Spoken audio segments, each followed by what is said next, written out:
It's not really making the news here in Western Europe, but Romania really is on the brink of yet another political crisis because the government has lost its majority and a vote of no confidence has been triggered. And one of the ruling parties is now working with the far right to bring down its own prime minister. And the reason for all of this?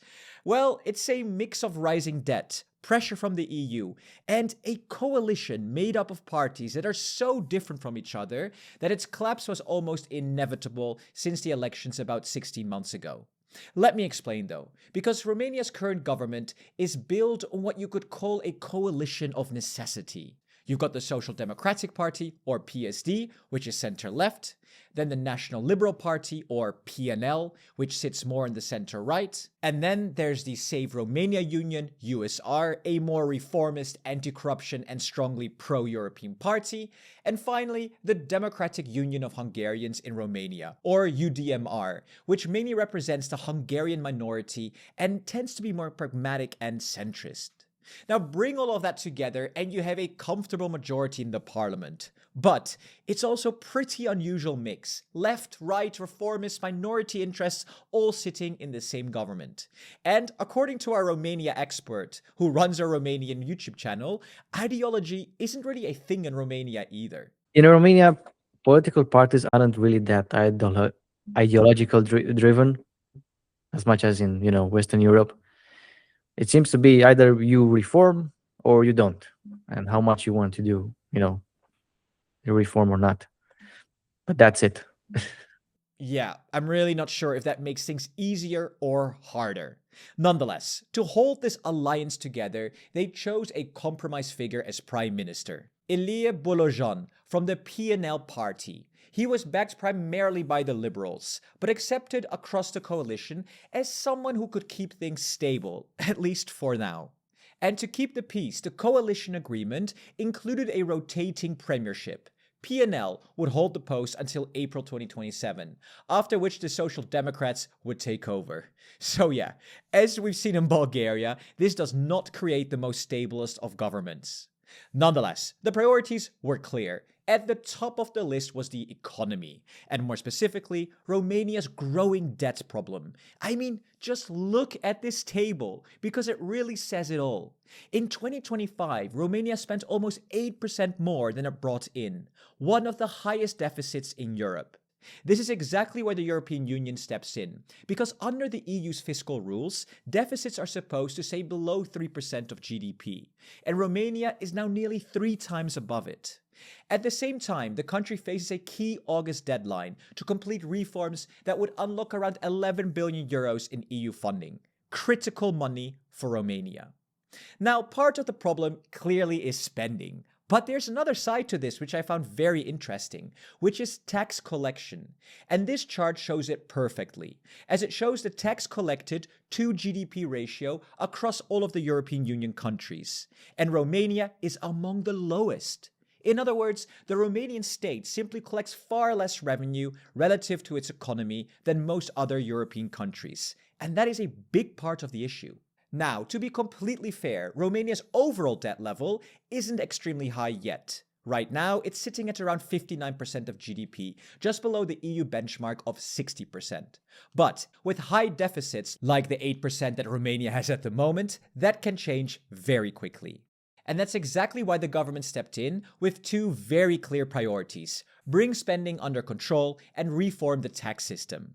But this is also where the cracks in the coalition started to show. Because while everyone agreed the deficit needed to come down, at least on paper they agreed, they didn't really agree on how to do it and when to do it. And in the end, that's what this crisis really comes down to. A standoff between Prime Minister Bolojan from the National Liberal Party, PNL, who called for drastic reforms, and Sorin Grindeanu from the Social Democratic Party, PSD, who is kind of pushing back on these reforms.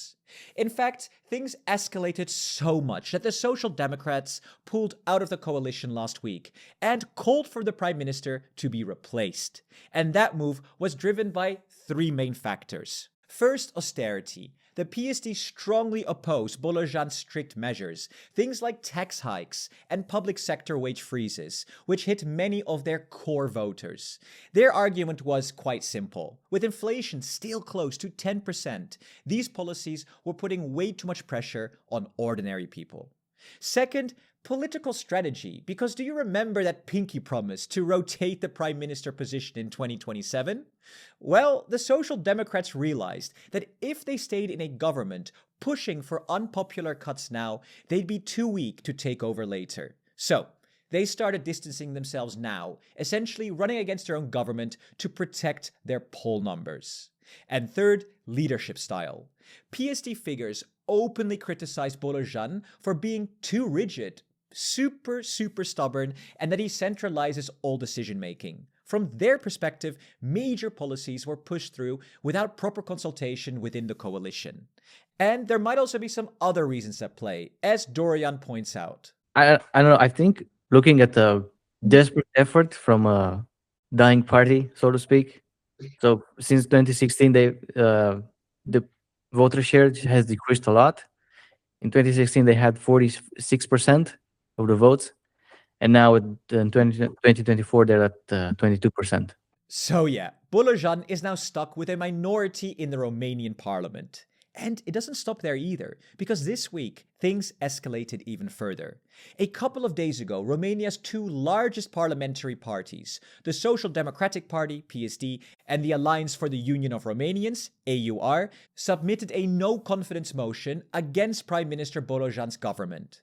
Now, that is highly unusual, because PSD is center-left, and AUR is more far-right, and they've never really worked together before. They only share one goal here, and that is to remove Bolojan. And beyond that, they really want different things. AUR is pushing for early elections to capitalize on the huge lead they have built in the polls. And PSD, on the other hand, is not doing well in the polls, so is likely aiming to rebuild a new pro-European coalition with a different, more PSD-friendly prime minister. And for that, they're now scrambling to reach the 233 votes needed to pass the no-confidence vote next week. And that brings us to two scenarios. Scenario 1, Bolojan survives and stays in office. And in that case, the PSD either has to swallow its pride and rejoin the coalition, or, more likely, Bolojan continues with a minority government, pushing PSD into opposition alongside Simeon's nationalists. Either way, though, he is weakened. Without a stable majority, every law, every reform, every budget becomes a negotiation. But, interestingly, some analysts think this was Bolojan's plan all along.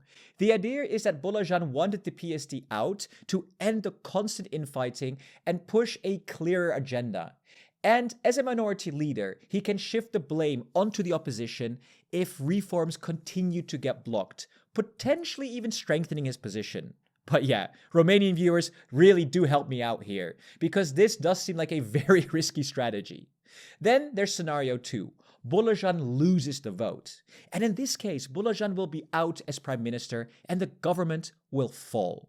And at this point, the president, Nicu Jordan, steps in and starts consultations with all parties to form a new coalition.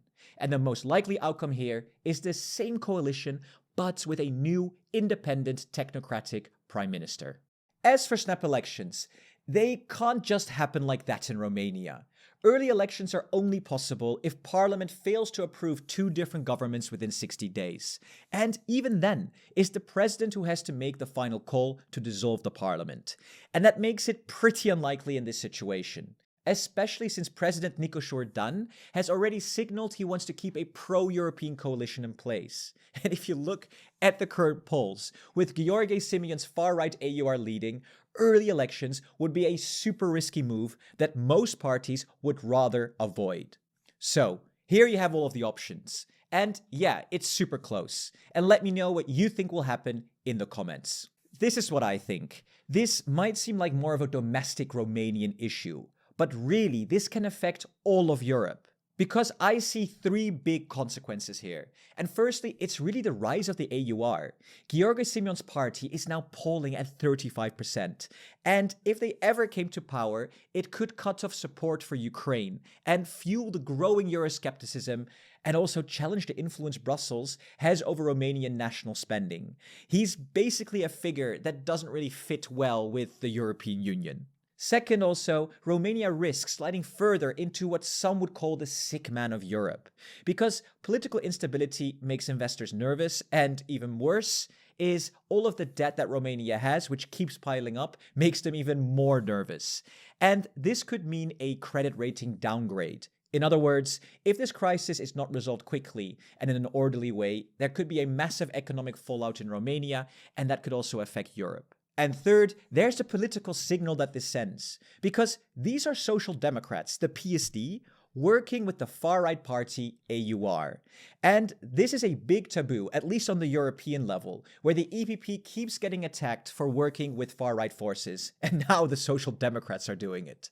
And some analysts warn that this could end up legitimizing AUR in the eyes of voters, making the AUR even bigger on the Romanian level. So, all in all, the chaos in Romania is not good for Europe, and I really hope it does get resolved soon, with a pro-European government that can keep on reforming Romania so that this debt problem doesn't spiral out of control. Thank you so much for watching, and if you want to support us further, please do sign up to Patreon or become a member on YouTube. Your support keeps this channel going. Thank you also to all of our presidents, and see you in the next video.